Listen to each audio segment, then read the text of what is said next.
Oke, Assalamualaikum warahmatullahi wabarakatuh.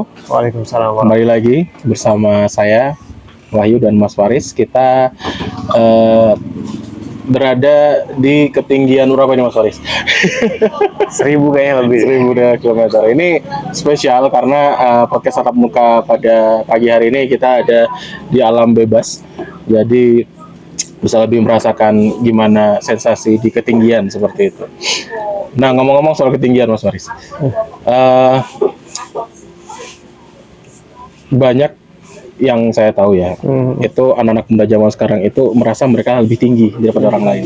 Nah, itu kan kalau misalnya kita melihat secara general, banyak anak muda sekarang itu kayaknya mereka itu apa ya, kalau saya ngomong tuh nggak enak, itu kurang etika gitu loh Mas. Kurang, kalau mungkin kalau misalnya orang-orang tua dulu ngomongnya kurang beradab lah. Itu menurut Mas Faris itu bener nggak sih kalau misalnya kita lihat secara fenomena sosial seperti itu? Oke, ya. Sebenarnya fenomena ini juga kita nggak bisa generalisir ya, tapi memang di beberapa media sekarang kita melihat seperti itu ya, bahwa anak-anak muda dicap itu kurang beretika. Ya, Kalau solusinya gimana? Kalau bahasa lapangannya adalah mainnya kurang jauh Mas. mainnya kurang jauh. Oke. Jadi sebenarnya itu ya. Jadi kita selesaikan aja podcast ini. Enggak. Ya. Jadi sebenarnya adab, etika itu yang paling kental itu adalah dipengaruhi oleh lingkungan Mas. Oke. Pertanyaannya kemudian adalah lingkungan yang mana kan, begitu kan? Coba Mas Wahyu, saya pengen nanya, kira-kira adab yang dimaksudkan ini seperti apa sih? Nah, adab yang dimaksud gini, kalau setahu saya itu kan adab itu kan, ini menurut saya ya, adab itu kan ada 3 level ya. Adab kepada orang yang lebih tua, adab kepada sebaya, dan ada adab atau etika ke yang di bawah kita lah. Nah, karena gini, saya ngelihat beberapa fenomena ya, ngelihat nggak usah jauh-jauh lah di lingkungan saya aja. Misalnya saya agak nongkrong di kafe atau di mana itu suka keluar bahasa-bahasa binatang gitu loh Mas. Nah, dalam artian mereka secara bebas mengatakan hal itu tanpa melihat sekitarnya gitu. Iya. Misalnya anjing gitu ya. Nah, kayak gitu. Jadi ibaratnya ya kita yang mendengar jadi nggak nyaman gitu. Oke. Ya. Sebenarnya kalau kita coba tarik ya, dan mungkin juga saya beberapa kali menemukan fenomena seperti itu yang mungkin saya juga perlu sampaikan biar lebih detail. Tadi kalau Mas Wahyu kan settingannya di kafe ya. Iya, benar. Saya itu pernah Mas, saya dengan anak saya itu main ke kampus. Oke. Ke kampus di lingkungan kampus ya. Di dalam kampus. Di dalam kampus. Waktu itu saya jemput istri saya sedang tugas di dalam kampus. Dan kebetulan itu pas transisi mata kuliah Mas. Oke. Transisi mata kuliah nih. Oh, berarti pada keluar semua kredit kan. Ya. Saya sama anak saya gitu lagi jalan gitu kan, sambil nunggu istri saya keluar gitu. Terus ada mahasiswa itu teriak, "Woi, anjing!" Itu di dalam kampus yang saya sebenarnya tahu itu konteksnya adalah bercanda. Ya. Tapi ini lingkungan kampus satu, lingkungan akademik. Ya. Yang kemudian yang membuat saya kesel itu adalah anak saya nanya, "Anjingnya mana ya?" Karena konteksnya adalah kalau misalnya anak kecil taunya anjing itu hewan sebetulnya. Ya kan ya. Ya mungkin tadi ya kita spotlight di perilaku seperti ini ya. Kita berbicara masalah lingkungan tadi ya. Menurut saya pun ataupun ini lingkungan itu sangat berpengaruh Mas Wahyu. Iya. Benar. Terutama adalah lingkungan sosial pertemanan. Oke, iya benar sih. Ya kan. Coba ketika kita berbicara masalah lingkungan, apakah si person ini atau si anak muda ini akan mengeluarkan kata-kata seperti itu ketika dia sedang makan bersama keluarganya, kan enggak. Nggak mungkin. Pastinya ke sesamanya aja, sebayanya. Cuman kan yang disayangkan adalah ini itu seolah-olah adalah hal yang normal ketika dia berada di lingkungan di luar teman dekat. Ya, Benar nggak sih? benar. Kalau misalnya berdua persen ataupun circle terdekatnya dia mau bercandaan dan segala macam, menurut saya ya just fine. Iya. Tapi ketika itu di luar circle itu ataupun di dalam satu ruangan yang ada orang lain, Ya, pastinya ada bikin gak nyaman gitu loh. pasti. Nah, saya nggak tahu nih, apakah etika ini, perilaku ini muncul itu dipengaruhi juga di tempat umum, dipengaruhi juga oleh sifat egoisme mereka. Oke. Bahwa ya meskipun di tempat umum ya ini hidup gua, ini hidup teman-teman gua, hidup circle gua. Dia nggak mikirin bahwa ada orang lain di lingkungan itu gitu ya. Di kafe tadi. Ya. Ya kafe itu kan tempat umum. Ya kan ya. Benar. Saya nggak tahu. Tapi poinnya begini Mas Wahyu, ketika kita berbicara masalah etika, coba deh, saya kan akan menilai bahwa ini anak ini nggak baik. Ya, benar. Kenapa? Saya melihat adalah dia anak muda di lingkungan akademik, di dalam kampus, ngomong begitu. Benar. Ya kan?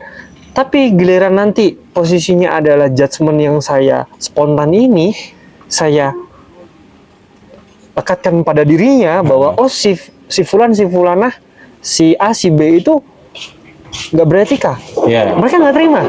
Ya, karena secara sosial zaman sekarang ya hal itu sudah hal biasa. Dibiasakan. Ya normalisasi kan sebenarnya kan seharusnya tidak normal. Iya, normal. Mungkin karena mungkin di yang sehari-hari dia lihat, bahkan di sosial media juga ada, dan juga teman-temannya mengamini itu. Makanya bagi dia mungkin itu hal yang biasa untuk anak-anak yang ibaratnya yang selevel dengan itu. Tapi kitanya yang mendengar, yang tidak terbiasa akan hal itu, jadinya nggak nyaman gitu loh, Mas. Ya sebenarnya begini ya, ketika kita berbicara adab, berbicara etika, ada mungkin ini saya tidak mengeneralisir ya, tapi saya mengambil contoh adalah ada sesuatu hal yang menurut saya itu baik dari budaya Jawa, bahwa kan dalam bahasa saja di Jawa itu kan ada ngoko, ada kromo, ada kromo inggil. Ya. Nanti ada substansialnya lagi tuh, ada ngoko halus, ya, ada ngoko kasar. Maksudnya apa? Saya membagi ini menjadi 3 level adab atau 3 level etika. Ketika kita bertemu dengan ataupun kita berada di lingkungan yang ada individu lain di bawah usia kita, ataupun ketika kita berinteraksi dengan sesama manusia yang usianya di bawah kita menyayangi dan mendampingi, menasehati mungkin. Enggak juga. Kalau menasihati saya nggak kurang setuju lah. Tapi bisa saja. Tapi maksudnya apa? Mendampingi itu maksudnya begini. Ya, tunjukkan kasih sayang dan tunjukkan kebaikan. Jangan semena-mena kan sama yang lebih junior lah misalnya begitu, yang lebih muda kan. Nah, ketika nanti posisinya dengan teman sebaya, ya kita satu pasti sama-sama menghargai, sama menghargai gitu kan ya. Yang mungkin ini akan lebih cair suasananya. Dan itu juga pasti kan akan dilihat dari level kedekatan kan, secara personal, secara emosional. Ya kita akan susah juga ketika kita tahu umurnya seumuran, tapi kita nggak deket kan? Iya. Pasti ada perbedaan lah antara interaksinya kalau misalnya. Gitu. Nah kemudian posisinya adalah ketika kita berhadapan atau berinteraksi dengan orang yang lebih tua, kan kita harus menghormati. Iya, menghormati. Ya, dari ini filosofi Jawa yang dilihat dari struktur usia. Benar ya. Nah maksudnya apa? Dari sini saja kita harus sadar diri dan sadar posisi. Gitu loh. Kenapa? Gini Mas. Coba, ketika Anda hanya berfokus kepada etika atau adab kepada yang lebih tua, Anda mungkin menghormati, bahkan cenderung takut. Ya, benar. Biasa kayak gitu. Iya kan? Tapi berbeda ketika posisinya dengan teman sebaya. Dia akan terbuka, Ya. tadi mungkin omongannya kasar dan segala macam gitu kan. Terus kemudian posisinya adalah ketika dengan anak-anak. Ya, mungkin dia tidak berbeda jauh dengan yang apa namanya? Yang teman sebaya, tapi cukup menyayangi. Bayangkan Mas, ketika dia ketemu dengan lingkungan sosial yang 3 segmentasi usia ini menjadi satu dan melakukan penilaian, kan nggak konsisten. Ya. Saya lihat Mas Wahyu itu sopan banget, gitu kan? Ya. Ketemu sama teman Wahyu, enggak, dia di luar nggak kayak gitu kok, Pak. Ya. Paham nggak maksud saya? Paham. Karena ada perbedaan interaksi antara ketiga ini yang menjadikan masing-masing orang itu melihat satu sesi doang gitu biasanya. Nah itu, sementara adab dan etika ini kan bagian dari identitas kita. Ya. Kalau misalnya dipandang orang kan, kalau misalnya dia nih baik misalnya ke orang tua, berarti dia otomatis akan baik ke teman sebayanya, baik dengan orang di bawahnya, seperti itu mungkin kalau pandangan orang. Iya, baik itu kan kita pengen baik secara keseluruhan. Tapi dengan tadi kan jadi ada identitas yang lain. Ya, ada karena ya beda pola interaksi, beda juga etika yang diberikan kepada orang tersebut. Gitu. Nah, inilah yang menurut saya menjadi krisis saat ini. Krisis identitas. Khususnya pada chapter etika dan adab. Karena perbedaan itu tadi ya, mungkin itu ya identitas. Tapi gini Mas, etika itu atau yang namanya, ini kan kita misalnya orang ngomong, kamu kok nggak ada adab sih apa segala macam. Itu kan biasanya ada spontanitas. Spontanitas misalnya nggak sengaja lah, misalnya di jalan melanggar lampu merah, itu kan secara etika itu kan sudah menyalahi lah, sudah menyalahi. Tapi kita tahu kalau seandainya kita salah, itu spontanitas. Itu bukan kita sendiri gitu. Apakah yang namanya etika itu harus semengikat itu dulu Mas? Loh, sampai orang itu kalau misalnya melakukan ketidaksengajaan dia tidak beretika mungkin. Nah itu sebenarnya ketidaksengajaan ini atau spontanitas ini kan bagian dari refleks aktivitas interaksi sebelumnya. Ya. Paham nggak maksud saya? Paham. Oh, aku spontan gitu, spontan terobos lampu merah. Ketika ditanya, kamu berapa kali terobos lampu merah? Banyak juga gitu. Iya. Oke. Berarti spontanitas itu akibat dari mungkin perilakunya yang sebelumnya mungkin. Iya. Contoh misalnya begini Mas. Contoh respon terhadap kaget. Ya kan? Iya. Ada yang teriak, ada yang lompat. Iya. Kemudian ada yang mungkin sampai pingsan. Iya. Ya kan? Itu kan respon terhadap kekagetan ini kan tidak hanya sekali 2 kali Mas. Iya. Paham nggak? Berkali-kali berarti ya. Berulang. Dan kalau kita misalnya melihat perilaku, itu kan berarti kan dia ini kan satu, mencontoh pasti. Iya, kemungkinan. Ya kan. Kedua adalah membiasakan. Nah itu nerobos lampu merah nggak apa-apa. Iya. Aku coba. Nggak apa-apa nih. Nggak apa-apa, nggak ada yang ngejar, nggak ada yang marah-marah gitu. Tapi coba Mas, ketika Anda dalam situasi yang berbeda, Anda melihat orang yang nerobos lampu merah atau hal-hal yang lain yang sebenarnya Anda juga melakukan, muncul rasa tidak senang. Iya. Jadi adab itu, etika itu, kita mewujudkannya dalam perilaku itu seperti kita ingin diperlakukan, Mas. Oke. Jadi intinya kalau kita pengen perlakukanlah orang sebagaimana kamu ingin diperlakukan gitu ya. Iya, karena balik Mas, kayak cerminan Mas. Iya. Kamu menanam ya kamu menuai kan begitu kan? Benar. Karena posisinya begini. Misalnya contoh kita melakukan perilaku yang tidak baik di satu lingkungan. Which is itu ketika misalnya kita di situ punya power, kita punya kuasa dan segala macam. Di lingkungan lain, Anda jangan marah kalau Anda diperlakukan seperti itu. Iya. Gitu loh. Saya sering lihat orang kayak gitu. Ya kan? nggak Bener-bener. terima gitu. Ah. Ketika di apa namanya diulik gitu, dia melakukan hal yang sama. Iya, kamu marah-marah gitu kan. Misalnya kamu diejek orang gitu, terus pas diejek balik kamu marah gitu loh. Nah, mungkin seperti itu iya, gitu loh ya. Tapi ini adalah apa ya, sesuatu yang menular. Contoh Mas, kayak bully lah. Iya. Mungkin di satu lingkungan dia jadi korban, Tapi di lingkungan lain bisa jadi pelaku. dia pelakunya, karena sebagai pelampiasan akan yang dia dapatkan sebelumnya gitu. Sama, etika juga berlaku seperti itu. Anda di tempat ini berlaku baik, Anda akan diperlakukan baik di tempat lain. Iya. Benar, Ketika Anda di sini Anda mau melakukan perilaku yang buruk, ya jangan kaget kalau misalnya di suatu tempat diperlakukan buruk juga. ya kan. Iya benar. Nah, tapi begini, mohon maaf ya, saya nggak tahu ya. Ketika ditegur, nggak terima biasanya. nyolot, Nyolot biasanya. ya kan? Ah, Ya terserah gue dong. iya. Nggak tahu saya referensinya yang dia dapatkan itu apa. Iya. Tapi misalnya begini, dari situ saya justru malah melihat bahwa dengan adanya etika, adab ini anak-anak muda sekarang tuh merasa terbatasi gerak-geriknya. Iya, benar.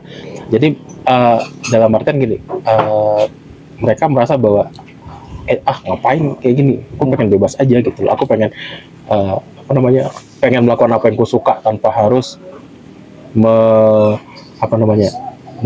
mempedulikan, tanpa harus melihat orang lain gitu loh, misalnya gitu. Dia pengen bebas tanpa harus merasa aku harus peduli sama orang lain gitu. Ya, pertanyaannya apakah ketika Anda berprestasi, Anda gemilang gitu, Anda tidak butuh penilaian orang lain? Apakah Anda posting di sosial media itu tidak punya keinginan untuk dilihat orang lain? Iya. Kan dibalik, Mas. Pertanyaannya adalah ketika tadi ada perilaku keluar kata-kata kasar dan segala macam, kemudian followers Anda nge-like gitu kan, menyukai, kemudian men-share, Anda bangga. Tapi apa yang dibagikan adalah hal-hal yang buruk. Ya, mungkin karena itu, karena ibaratnya karena dia melakukan hal itu, orang-orang jadi suka sama dia, makanya dia mengulangi hal tersebut.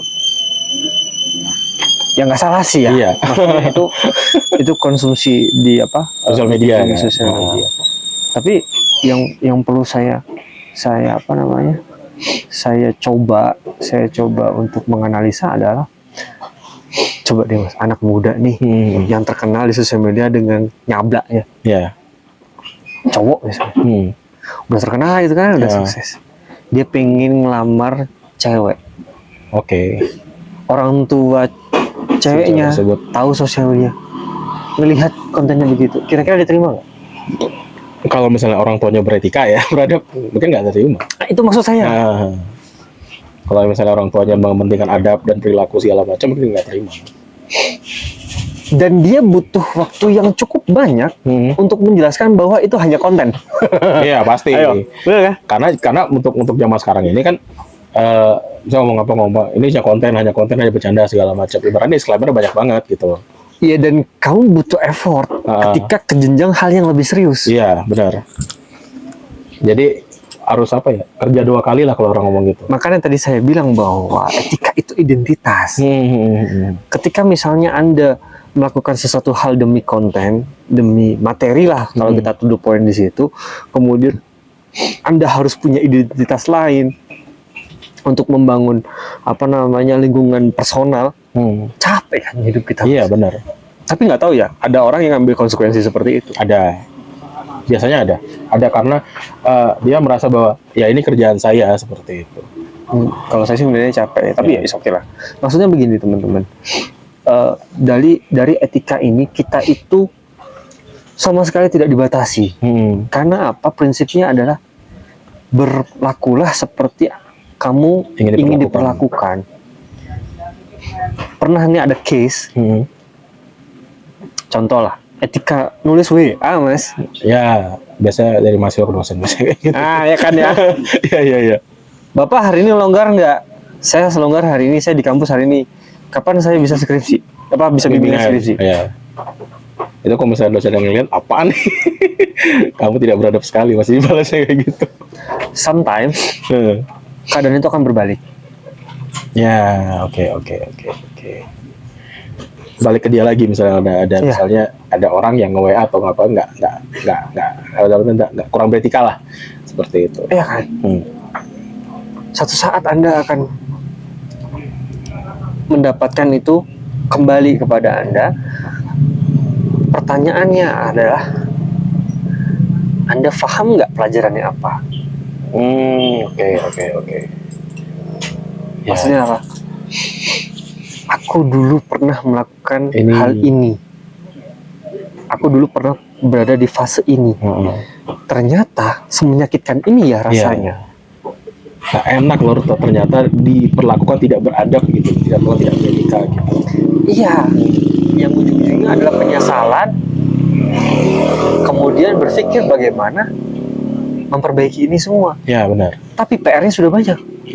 Karena dia sudah dari awalnya dicap tidak beretika, mungkin. Makanya seperti itu. Nah, ini Mas, ada nggak sih cara yang paling cepat atau yang paling apa ya? Bukan, saya nggak ngomong gampang, tapi yang paling mudah lah untuk kita mengingatkan orang kalau dia itu, kamu tuh kok nggak beretika sekali orangnya, seperti itu. Ngingetin orang itu gimana caranya? Soalnya kalau saya pribadi ya, saya kalau mau ngingetin orang tidak beretika itu atau orang nggak beradab tuh agak susah, karena saya merasa bahwa aku aja masih kayak gini gitu, kadang-kadang masih seperti ini. Jadi kalau misalnya mau ngingetin itu juga kita kayak apa, menampar diri sendiri juga seperti itu. Mungkin fokusnya adalah kita etika sosial. Sosial, terutama Sosial ya, etika sosial. Maksudnya dalam hal ini adalah etika sosial ketika kita berinteraksi dengan orang yang tidak tahu diri kita seutuhnya. Ya. Misalnya contoh, pokoknya di luar sahabat, di luar keluarga, wes. Ya. Kita batasi di situ ya. Ya. Poinnya begini, satu Mas Wahid. Kalau tadi saya bilang bahwa mungkin bukan pada hanya hal yang mengingatkan ya. Selayaknya teman-teman, ya saya ingatkan dari saya sendiri, ya Anda harus sadar betul bahwa Anda itu melakukan atau berperilaku itu seperti tadi Mas. Seperti Anda ingin diperlakukan. Satu itu. Kedua adalah poinnya, ini tuh bukan hambatan, ini tuh bukan halangan, ini tuh bukan kekangan. Kenapa saya bilang seperti itu? Mas, ada satu kata mutiara, bahkan ini hadis ya. Adab dulu baru etika. Ilmu dulu. Adab dulu baru ilmu. Kenapa coba Mas? Logik secara psikologis menurut Mas Wahyu. Karena ilmu tanpa adab kita bisa kurang ajar, dalam artian kita bisa sombong terhadap ilmu kita sendiri. Itu maksud saya. Ketika Anda tidak punya adab, ketika Anda tidak punya etika, mustahil Mas ilmu masuk. Ya, karena kita Kenapa? Udah gak ngargain orang. Iya, gak ngargain orang. Contoh misalnya begini, yang dulu pernah kita bahas ya, yang ada anak S1, ya, yang dia curhat di sosial media karena nggak dapat pekerjaan di suatu BUMN karena ada bapak-bapak tamatan SMK malah diterima seperti itu. Itu Mas. Maksudnya begini, contoh kita sedang seminar. Ya, seminar ataupun di kelas umum gitulah. Yang nonton media itu umum. Ya, gitu. benar. Ada pemateri di depan, dibacakan CV-nya, dibacakan ya tergantung ketika identitas yang melekat apa ya. Misalnya contoh pematerinya tadi cuman S1, atau cuman D3, atau bahkan cuma lulusan SD. Apa sih yang diomongin? Benar. Tapi poinnya adalah ketika ada orang yang punya adab, dia mikirnya lebih dalam. Apa yang dilakukan orang ini, mohon maaf ya, dengan kesempatannya hanya sampai lulus SD, tapi dia bisa naik di atas panggung. Iya, bisa ngasih presentasi di seminar gitu kan, bisa ngasih seminar gitu. Ada Mas. Iya. Saya tahu ada seorang senior ini, mbah-mbah. Itu sekolahnya tidak tinggi, tapi dia keliling dunia dengan modal pisang. Oh iya iya, saya ingat ada, saya pernah baca beritanya. Dulu sempat viral karena potongan videonya videonya dipotong dan jadi bahan lelucon. Iya. Itu beliau fokus puluhan tahun hanya pada pisang. Sama pisang. Ketika beliau ngisi seminar dan di tengah-tengah mahasiswa ataupun di tengah-tengah anak-anak yang tidak beretika, nggak akan dihargai. Iya. Termasuk orang yang ngedit videonya itu jadi bahan lelucon. Itu tidak beretika. Oke. Padahal dia sudah, ibaratnya kalau misalnya saya baca berita, dia seorang apa ya, omongnya apa, sebutannya adalah Profesor Pisang waktu itu. Iya, karena dapat gelar honoris causa. Iya. Dia bisa membudidayakan pisang dengan apa, pokoknya waktu panennya itu jadi lebih cepat gitu. Jadi itu kultur jaringan tapi dengan versinya beliau. Iya, benar, benar. Makanya dihargai di luar negeri, bahkan dia undang sampai ke Eropa segala macam untuk Makanya itu. ngasih seminar seperti itu. Jadi kalau misalnya biasanya tadi etika itu dilihat dari apa ya, kalau bahasa anak sekarang kelas. Nah, ya dari kelasnya biasanya. Kalau misalnya dia ngerasa itu di bawah dia bakal ya arogan lah orang ngomongnya. Nah, saya baru ingat nih, ya arogan. Tapi apakah itu yang menjadi tujuan kita berinteraksi? Kan enggak. Enggak. Mas, penampilan, atribut itu kan pilihan, Mas. Ya. Udah pernah ngelihat ini kokoh-kokoh antri di BCA? Ya. Biasanya itu nasabah prioritas BCA. Apa maksud saya? Sebagai paham. Pakai kaos, celana pendek, selaju doang biasanya. Bawa kresek. Bawa kresek isinya duit banyak. Bener. Kalau anak muda fokus hanya di penampilan, kemudian itu akan menjadi menjadi salah satu filter bahwa bagaimana cara mereka beretika, akan kalah sama kokoh-kokoh tadi. Iya. Karena mereka hanya melihat tampilan luarnya saja, tidak melihat apa yang dimiliki oleh orang tersebut. Nah itu tadi balik lagi bahwa jangan sampai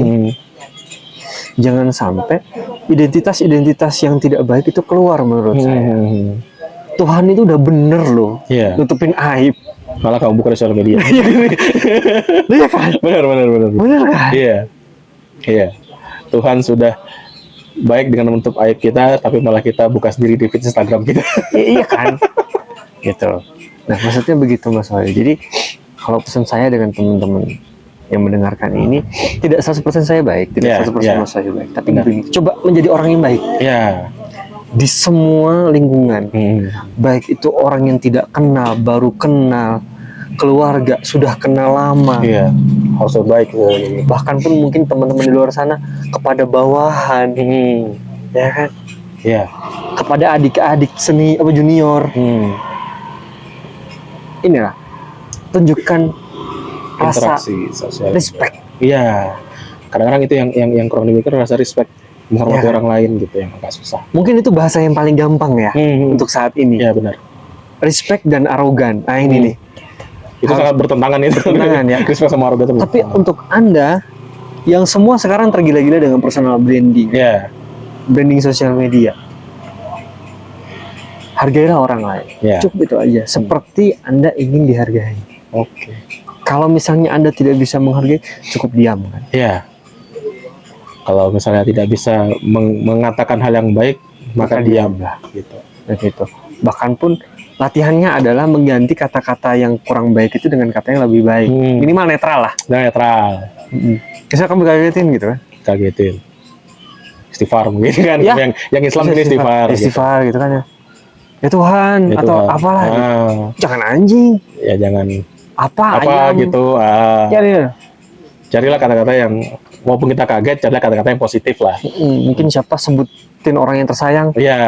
Ibu, aduh ibu. Biasanya spontan kan? Spontanitas. Itu dilatih biasanya. Dilatih kan biasanya begitu. Misalnya apa? Ekspresi apa namanya? Kekaguman gitu kan. Keren, jangan anjing lu. Keren banget, anjingnya dihilangin. Lo ngomong keren banget gitu. Kok bisa gitu. Iya. Wah, keren banget nih, luar biasa. Ya kan? Iya. Katanya pengen keren, kenapa anjing yang keluar? Benar ya? Iya benar. Mereka kan anak-anak muda itu kan meniru tren agar terlihat keren. Iya. Tapi kenapa kebun binatang yang keluar? Anjing yang keluar itu kan? Jadi Ya kan? sebenarnya mau kelihatan keren di tempat umum malah jadi nggak keren. Meskipun ada kilahan nih mas, ya kan kita nggak berfokus kepada kata-katanya, kita fokus kepada maknanya. Anaknya, keakrabannya biasanya kayak gitu. Ya apakah keakraban macam itu yang kamu inginkan? Iya, Ya kan? ya tidak, gitu loh. Karena keakraban, kalau misalnya keakraban itu dilandasi oleh hal-hal buruk, biasanya bakal jadi buruk juga circle. Nah itu. Meskipun tidak akrab, tapi kalau positif kita selalu akrab. Iya, langsung bisa akrab biasanya. Tapi kalau misalnya udah akrab, dibalut dengan negatif, hancur nih. Ya, bisa-bisa malah berantem sendiri karena salah paham, takutnya Iya kayak kan? gitu kan. Kalau kita berbicara masalah makna, Hah. makna anjing dari kata-kata anjing itu, berapa persen sih orang di Indonesia lah yang paham anjing itu, memaknai anjing itu hal yang positif? Sangat sedikit. Biasanya kata-kata itu untuk menunjukkan hal yang negatif biasanya. Ya karena itu Menghina hewan. orang, apa segala macam. Kita kan merasa terpersonifikasi kan? Nah gitu. Terverifikasi sama kata-kata anjing tersebut gitu. Iya. Dan bahkan pun misalnya begini, kaget gitu kan kayak tadi di cerita saya di kampus. Yang paham maksudnya kan cuma teman dekatnya. Iya. Itu ditoleh semua orang di situ loh. Akhirnya malu sendiri kan? Iya. Itu kalau misalnya ada dosen atau dekan yang lihat mungkin bakal dipanggil itu sini kamu gitu. Iya gitu loh Mas Wahyu. Maksudnya begitu. Jadi etika, perilaku, adab itu itu melekat pada diri kita. Termasuk ketika tadi kita akan kesulitan ketika menghadapi orang yang lebih di atas kita. Ya. Kita akan jadi takut. Nah, itu. Karena kita pasti akan takut. Kenapa? Kita sudah tahu punya identitas buruk. Ya, dan juga sudah terbiasa akan hal tersebut. Takutnya kalau pas kita ngomong ke orang yang lebih di atas kita, akan keluar kata-kata tersebut secara spontan seperti itu. Nah, itu maksud saya. Jadi teman-teman, yuk sama-sama tidak terus jadi yang sangat beretika. Nah, ini Anda hanya mengkonter saja. Maksudnya begini. Ya kan nggak semua orang harus saya hargai. Betul. Iya. Itu nggak salah. Tapi jadi orang yang netral aja lah. Iya. Benar. Jadi yang netral aja. Jangan terlalu meninggikan orang dan juga jangan merendahkan orang. Sama. Itu sih Mas Wahyu. Ya. Menarik sekali bahasan pada pagi hari ini. Ini cuaca sangat dingin. Tadi saya sangat kedinginan. Oke teman-teman, mungkin itu saja bahasan kita untuk pada podcast Tatap Muka episode kali ini. Semoga bermanfaat dan sampai jumpa di podcast Tatap Muka selanjutnya. Saya Wahyu. Saya Faris. Assalamualaikum warahmatullahi wabarakatuh.